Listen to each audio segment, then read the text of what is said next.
ناظرین، نالجوے کے ساتھ میں ہوں آپ کا ہوسٹ شعیب حسن۔ پروگرام گلدستہ رسول میں آج ہم بات کریں گے حضرت زید بن ارقم رضی اللہ تعالیٰ عنہ کی۔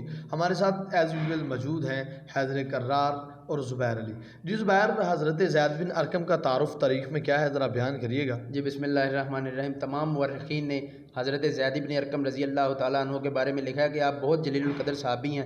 رسول کریم محمد مصطفیٰ احمد مجتبیٰ صلی اللہ علیہ وآلہ وسلم کے ساتھ آپ نے کافی جنگوں کے اندر بھی حصہ لیا ہے، اور آپ جنگ سفین و نہروان میں امیر المومنین علی بن ابی طالب علیہ السلام کے ساتھ رہے ہیں۔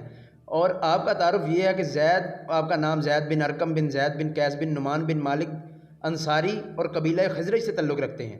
جی ماشاءاللہ۔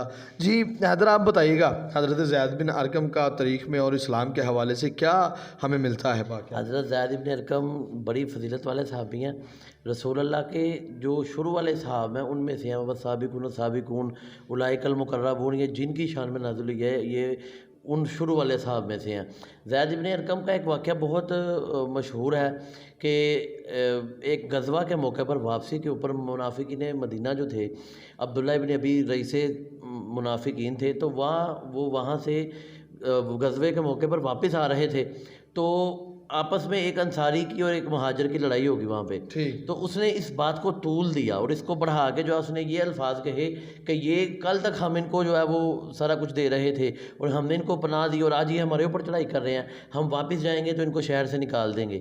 یہ باتیں جب حضرت زید بن ارقم نے سنی تو وہ لڑکپن میں تھے اس وقت، انہوں نے ویسے ہی آ کے باتیں جو ہے رسول اللہ کی گوش گزار کی۔ رسول اللہ نے جب یہ باتیں سنی تو انہوں نے اسی وقت جو ہے عبداللہ بن ابی کو بلایا۔ عبداللہ بن ابی آیا تو وہ منافق تھا، وہ اسی وقت مکر گیا، اس نے یہ بات ماننے سے انکار کر دیا کہ میں نے یہ بات کہی ہے۔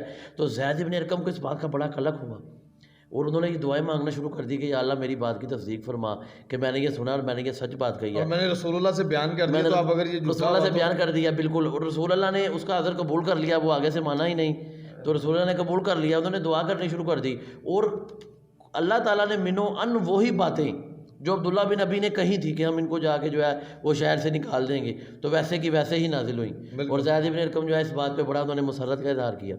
ماشاءاللہ۔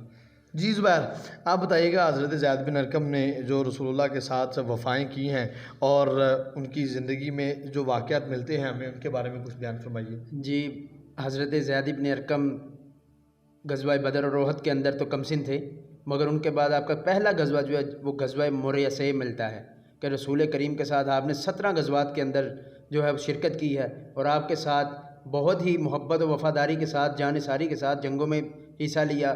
اس کے بعد آپ سے روایات بھی، رسول اللہ کی احادیث کو بھی روایت کیا ہے، اور تمام عالم اسلام کے جتنے بھی بڑے ہیں وہ سب متفق ہیں اس پہ کہ حضرت زید بن ارقم کا جو مقام ہے وہ عالم اسلام کے اندر وہ جید اصحاب کے اندر ہے۔ اور ان سے حضرت زید بن ارقم سے حضرت جابر بن عبداللہ انصاری، جناب انس بن مالک، عبداللہ ابن عباس اور تمام جید اصحاب نے بھی روایات نقل کی ہیں۔ ٹھیک۔ اور حیدر، آپ بتائیے گا کہ یہ جو ان کی زندگی کا سلسلہ ہے رسول اللہ کی زندگی کے بعد بھی کب تک رہا، اور تاریخ میں ان کے بارے میں کیا ملتا ہے؟ اچھا، میں اس سے پہلے تھوڑی سی بات ایڈ کرنا چاہوں گا کہ حضرت زید بن ارقم جو ہے وہ بہت معتبر حدیث کے راویان میں سے ہیں۔ یہ جو حدیث غدیر ہے، یہ صحیح مسلم شریف میں بھی جو ہے وہ یہ حضرت زید بن ارقم نے روایت کی ہے، اور حضرت زید بن ارقم جو ہے ان سے صحابہ بہت فخر محسوس کرتے تھے روایت کرنے کو۔ اور حضرت زید بن ارقم کے بارے میں تو یہ بڑا مشہور واقعہ ہے کہ جب واقعہ ہو رہا ہوا ہے، یزید نے مدینہ کے اوپر حملہ کیا ہے اور مدینہ کے اندر بہت ساری قتل و غارت ہوئی ہے، اور 3 دن تک مدینہ کو جو ہے وہ حلال کر دیا ہے، تو حضرت زید بن ارقم نے حضرت مالک بن انس، بڑے مشہور صحابی ہیں رسول اللہ کے، تو مالک بن انس کو حضرت زید بن ارقم نے خط لکھا کہ آپ اس بات کے اوپر جو ہے وہ غم نہ کیجئے کہ رسول اللہ نے ہمیں صبر کرنے کا کہا تھا اور ہمیں بشارتیں اور نویدیں سنائی تھیں۔ آج اگر بنو امیہ ہو گئی ہے، یزید آج قابض ہو گیا ہے، تو اس کا مطلب یہ نہیں ہے کہ وہ اسلام کا جو ہے وہ سارا لے گئے ہیں۔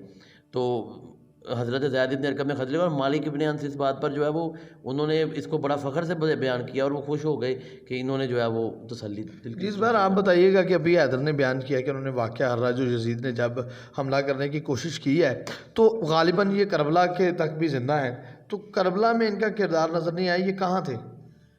جی کربلا کا واقعہ تو آپ دیکھیں نا کہ اس وقت خط و کتابت کا دور تھا، کافی شہروں کے اندر تو اطلاع ہی نہیں پہنچ سکی تھی کہ امام حسین علیہ السلام کوئی جنگ کی غرض سے تو گئے نہیں تھے. بے شک. تو حضرت زید ابن ارقم اس وقت مدینہ میں موجود نہیں تھے.